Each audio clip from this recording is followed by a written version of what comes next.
Ой, вообще, да, друзья, только что я вышла от мусульманского психолога, и я вам даже не могу передать. Я знать не знала, что есть такие специалисты.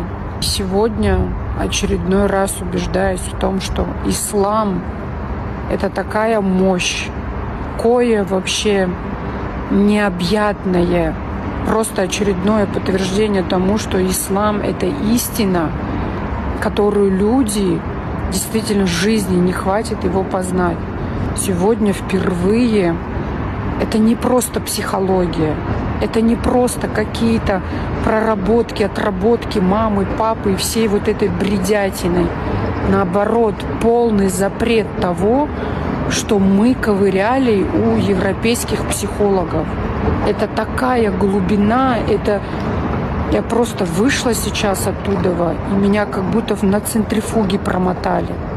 Полное нарушение шариатской жизни, полное незнание, невежество по отношению к исламу. Уж я за 6 лет столько изучила и ничего не знаю про ислам. А что уже говорить про людей, которые пытаются 2-3 аятами или сурами говорят и писать нам комментарии, что они что-то знают про ислам и что-то хотят нам сказать про пророка, саллаллаху алейхи вассалам. Сегодня я даже не знаю, что это за женщина, что это за мощь, но у меня просто, я боюсь, как бы завтра температура не поднялась, потому что выковырили все, просто все выковырили. Выковырили настолько, что я даже понятия не имела, что во мне столько всего лежит. Ну и предупредила хорошо, что это только начало. В общем, буду, друзья, меняться, кардинально делать изменения. И очень интересно, какой я проснусь завтра.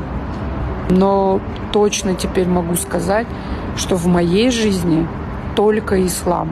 Больше никаких больше специалистов, никаких больше знающих людей, только мусульмане.